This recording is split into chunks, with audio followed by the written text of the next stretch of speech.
All right, 25 minutes before 11 o'clock. Thank you for tuning in. It's all in your head, Robin. Yes, it is. It's all in your head. Yep. You don't know if you believe that or not, right? Mm-hmm. Is it all in your head? Is some of it in your head? If it is in my head, what can I do about it? Can I change it? Yeah. Right? If I'm not as successful as I wished I was, right? Mm-hmm. If I'm in a dead-end job and I wished I wasn't, can I actually think my way out of it? Yes.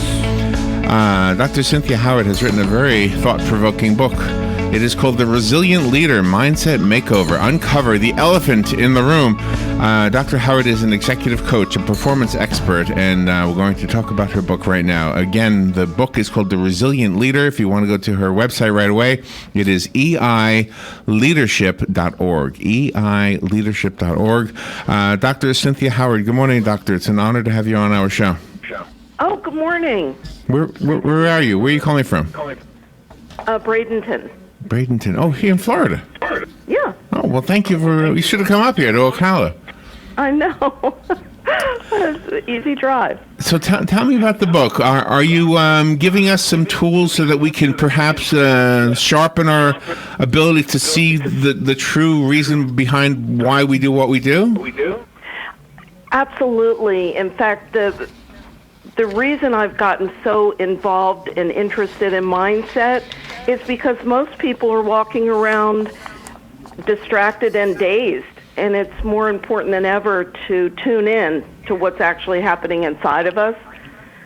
I hear people say that we're distracted by our telephones, by our smartphones, whatever. But I think we were distracted even before that. I can remember listening to people talking about the news or the weather or things that they were somehow more concerned with than their own lives. And I always used to think this. I used to think, wait a minute. You know, you're not talking about your own life. You're talking about the President of the United States. That to me was always a distraction. Oh, it's true. It's true. But now it's distraction on steroids. I mean, I just read something the other day that more information is being created in the past year than in the past 5,000 years. Wow. Meaning we just have an information explosion, and our brains have gotten flabby from all the scrolling and all the information that we're not really learning, but we're just gleaning. And it's creating distraction to a whole new level. I mean, we have an attention span of 8 seconds. Wow. A goldfish has a span of 9 seconds. Wow. We're not headed in the right direction. We have an attention span of 8 seconds, and they say men think about sex every 8 seconds. So, well, there you go. There you go. So we're just done.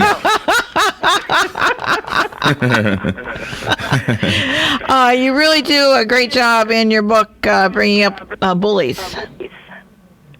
Yeah, so the whole idea of a bully, I mean, bullying happens when we're in school, but actually in the workplace, most of the bullies end up being our bosses, and so it can be a problem. But what I like to do is encourage people to not just play the victim, but to recognize that you can do something about it, because first of all, not everybody sees tough bosses as bullies. So a lot of it has to do with your own perspective. And also, too, you point out that sometimes when people find out your weaknesses, they intentionally do harm to you by bringing those up or causing something to happen. That can happen for sure, because people, whether or not you're in a leadership position, not all of us are centered and grounded and have the best interests at heart. So we tend to, some people might want to take advantage of someone else. In my book, I talk about this drama triangle, which is at the root of a lot of office politics. And in that, there's a persecutor, which is the bully, a rescuer, somebody who wants to save the day, and then the victim. So as long as you stay in that triangle, you're going to keep the drama going. Oh, wow, that's pretty observant. So what do you mean by the imposter syndrome? What does that mean? Well, that used to be just women, or primarily women. It was originally talked about in the 70s. But that's when you have a great deal of success, but you don't really own it. You don't feel like you internalize all of those successful characteristics. So you feel like a fraud. You feel like if somebody got to know you too closely, they might see right through you. And it's, it has to do with self-worth. And, again, in today's world, with restructuring happening as part of a daily life, most people's jobs are getting restructured. Businesses are merging. Things are changing. And it's harder and harder for people to keep up with what they feel they're really good at. The other thing is skills today have a shelf life of 2 years. So if you go and get a graduate degree, it's already outdated. So you have to continue to increase your skills in other ways, and not just technical skills or academic skills, but your skills around innovation, creativity, all around mindset. I want to go back to what you said about not being sure of what you're good at or confident that you are good at anything. If you go back to the statement you made about the leader in the business, whether it's a boss or somebody else who is being a bully, that is counterproductive not only to you as a human being, but to the organization. But on the other hand, the smart boss will always say to the productive worker, "Oh my gosh, you are an unbelievably good asset to this company," giving the positive feedback and then expressing, because I like the way you file, or I like the way you answer the phone, or I like the way you do whatever it is that they do. I think the opposite is as powerful when it's positive as negative. Well, actually, the negative has 10 times the damage that a positive statement does, and unfortunately, most bosses don't do exactly what you said. They take for granted that people know that they are appreciated. It's just like a romantic relationship, You need to be told you're loved over and over again. And even at work, you don't want to overdo it, but you can't really overdo when you genuinely appreciate the fact that somebody is outperforming. Okay, so is that what the book is for, or who the book is for? Is it the makeover part of it? Is it to make over the person in charge, or the person who's in control of a company, or do we internalize this even if we're at the lowest rung on the totem pole? Yeah, the makeover is actually for the leader. It's to help them understand that their capacity and how they show up as a human being has more to do with their success than their title. So they have to be more mindful, more present, and open to a new way of doing things. Unfortunately, we get into a rut where you do the same thing over and over again thinking it's going to work, when in fact it hasn't worked. And we live in an age where, like I said, there is so much change, you can't keep doing the same thing. Even if you did it last month, it's probably outdated at this point. Yeah. You keep giving new value. You have self-observational tests in your book with a rating system, so a person can find out exactly the truth about who they are. Right. So I use a lot of comparisons with resilient thinking versus everyday thinking, and the entire book is designed to just help you think more about how you're showing up so that you can make small tweaks, because a lot of what I'm talking about is not a big major change. You don't have to go to a psychiatrist and lay on the couch and be in therapy. This is simple hacks, if you will, to how you think about what you're seeing in the course of your day.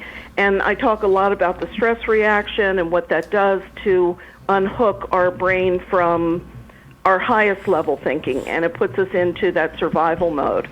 We're told you have a green belt in Lean Sigma. What is that? Yeah, Lean Sigma is, Six Sigma is a continuous improvement methodology started in the 1980s. It started out in manufacturing, but it helps companies eliminate waste and increase value. But the reason I do this as a psychologist is because I want to help companies, whether I'm working with the executive or if I'm working with the director level team, think through their problems in a way that's systematic. So do a lot of the bottom line problems, the money problems, do they start with personality issues inside of a company? Well, that's what the research shows, and that's actually in my business. I've been in business for over 20 years, and I've worked with literally thousands of leaders.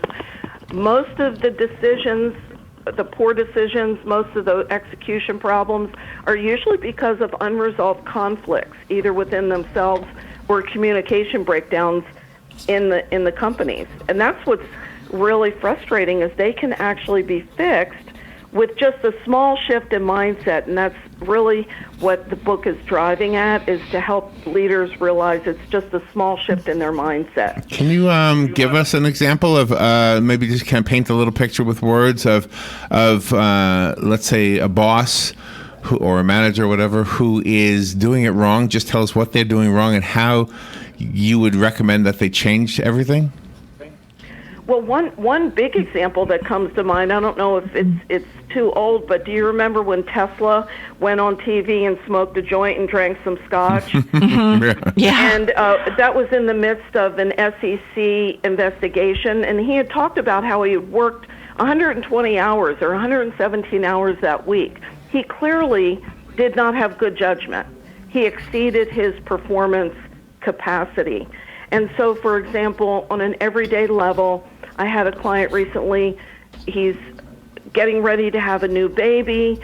He had to hire 2 new people because 3 people left, and he's actually overloaded. So what he did is work longer, harder on weekends to the point where now he's burned out and doesn't have the capacity to help anybody else. Well, there needs to be a different approach. you talk about anticipating the needs and wants of others. If a person does that and follows through, are you compromising your own self? How so? What do you mean? Because sometimes you think somebody might want to go in a certain direction, and then you... Oh, I see. Right. I see what you're saying. I mean, no, that wouldn't be the way that you would be anticipating, because you would want to ask them questions and open up the dialogue and not try to think for them, but anticipating how things may go. So if you have a change, if your organization needs to change, you need to let go of people, you have to change jobs, you want to think through how that person may handle taking on those new roles. But you still want to directly ask them. That's always the best way, is have a conversation. And that's the other thing that happens in this high-tech world, is we're not talking to each other face-to-face. I mean, we're more intimate with our cell phones than we are with human beings. Right. So do we, if we burn out and we're fatigued, I think there's an instinctive part of us that knows we need to take a break. But if you are not the boss, you can't really dictate that I'm taking a break. So do we have to change the culture of the workplace so that everybody kind of is on the same page that says, look, we're going to have a company get together on Friday, every Friday or something like that, to kind of just let your hair down and take a break? Right. Exactly. That's why the book is written for the leaders, so that they can start to think how they show up in their capacity directly impacts other people. Because the other thing we know now about our own brain is there's no cutoff valve. So when our brain gets fatigued, there's no alarm bell that goes off, except we get more irritable and we become less patient. We're not able to tune into big thoughts and big perspectives. So we get more gnarly. Is that where your 3-second transition comes into play? Yeah, that's the whole idea of mindfulness. It's 3 seconds. You know, a moment is about 3 seconds. And actually, one of my chef friends taught me about that. It's the whole idea of savoring the moment. And that's a keen observation, because sometimes we get so caught up in trying to do things for others that we don't do for ourselves. Exactly. And, you know, our mind is racing ahead, and you could actually use those 3 seconds to take a deep breath, which automatically unhooks you from that survival instinct, and then to bring up some feelings of appreciation or gratitude. And there's hormonal things that happen in your body. Your brain unhooks from the stress. there's a hormone that's secreted that actually increases perspective. It's called the cuddle hormone or oxytocin. It increases your ability to bond with other people. So using gratitude improves our hard wiring system as well as their software. See, and that goes back to if you could get the whole organization to believe and agree to engage in gratitude, I think, oh my gosh, I could see a much better work environment. I would like to think that we have that at this radio station, but it's a small group of people here. A company that has 100 or more people working in it, that's a little bit of a juggling act that would be different than what we have at a small radio station. Well, there is a really cool study that showed, and congratulations to your station, by the way, but I want to share this study, and that's the other reason I wrote the book about the leader's capacity, is one person in this study. There were a group of 4 people, and there were several groups. One person could change that 4-person team just by simply using their mindset and using gratitude. It's the whole theory around coherence. So you can actually change a group dynamic yourself, even if your culture hasn't quite made that shift. You can be part of the change. Do you know this? Which is where that awareness comes in. So I want to share a personal story with you that might actually be an example of this. When I grew up, we loved each other, but we never said "I love you." Okay, so those 3 words didn't come out of my lips. Never came to. Nobody said it. It was just one of those. You said it to your girlfriend or your wife, right? Yeah, I never said it to my father. Mm-hmm. I never, right? My whole life, never said I love you. On his deathbed, on my father's deathbed, he's like a month or 2 away from dying. It was hard, and I thought I got to tell him, because if he dies, I don't want it to be that I never said I love you to him. And I told him I said I love you, Dad. And I'm telling you, it felt good to say it, and it felt weird to say it, but it was still good. My brother, Bob, who was sitting there, who just also recently passed away, I said, and by the way, I love you too. And he was healthy, and he was sitting there. This was 11 years ago, so a long time ago. Well, what happened is I noticed that everybody in the family started saying, I love you. All of a sudden, it was contagious, and I thought, wow, I must have started something inadvertently, you know. And I don't know if it made it. I mean, it didn't change the way we love or the fact that we love, but it's definitely helped us understand that we did. You know. Exactly. That's really, really beautiful and so dynamic. And if you think about, we could actually do that every single day, whether we're at work, you're in a grocery store and people are frustrated. You could sit in the line and you could just send people gratitude and love. Same thing you could do at work and traffic. I agree. It helps your heart system, your nervous system, your brain. It helps everything within you. But it's amazing how powerful we are without realizing it. Oh, yeah. I can tell you one I do. And want to hear one I do? Maybe everybody else can copycat this. I think it makes a difference. You're at the cashier at the grocery store, right? And instead of saying thank you, you say thank you for what you do. Wow. Thank you for what you've chosen to do. Mm-hmm. Right? That's so personal. Yeah, I think, and people will look at you like, oh, well, you're welcome. Thank you for that. Yeah. Yeah. I'm going to do that because that is so personal, and that's actually what makes your sentiment so meaningful. Yeah, and they can tell I mean it too, because I do mean it, because I really think that we are all a part of this whole thing that we're sharing, and even the least among us, and that would be the least paid, because nobody's really less than anybody else, but the least paid, they deserve as much as the person who's contributing. Like we have fundraisers in town, and some contributors can give a $10,000 check, and other people can give $1 or less. Well, it's just as important. Exactly. That's wonderful. I like that acknowledgement. And you're always saying you're trying to reinforce positively the person's self-worth in your book. We shouldn't let someone tell us, be negative to us when we know we are important. Right, because how you feel about yourself actually matters more than anything else in the whole planet. How much money you have, how much education you have. So how you feel about yourself is also going to dictate how other people treat you. I found your book on your website. I did not find it on Amazon, though. I haven't actually launched it on Amazon yet. Oh, okay. If they go to my website, they can download the second chapter, which is a cool chapter that really talks about 3 techniques: the power of 3 seconds, the 3 questions, and then the 3 principles. And then as soon as the book is out, they'll get the first notification. And I think if a leader, a boss, a manager pays attention to what you're saying, I think their job will be easier, and the people who they supervise will be, I don't know, everything will be better, I think, if you follow what you're saying in the book. Well, it's really true. It's the smallest things that make the difference, and it's simple. So, yeah. And everyone has to contribute with their own individual ideas, because sometimes you have people out there that are in the workplace and they want to groom the other employees to be mini-me's. Yeah, that's the unfortunate thing. Then you have this echo chamber, and you need diversity, and it's diversity in thought primarily. You have to get out of that group think. On the website, if I could just read from the website, it says, the longer the issue is ignored, the bigger and heavier it gets.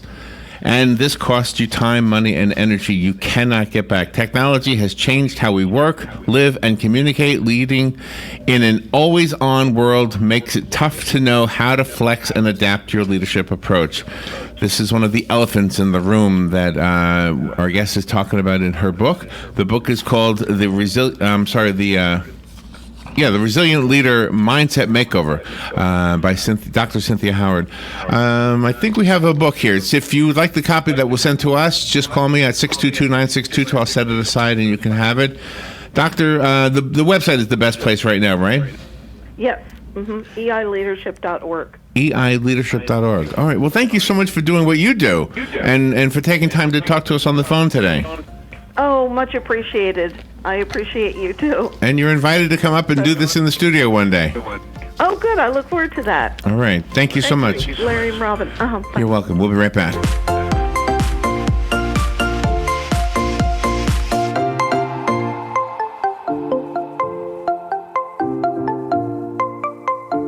Hey, this is Matt from Crossroad Auto Sales. I want to invite you to come over and check out our vehicles. All of our vehicles at Crossroad Auto Sales go through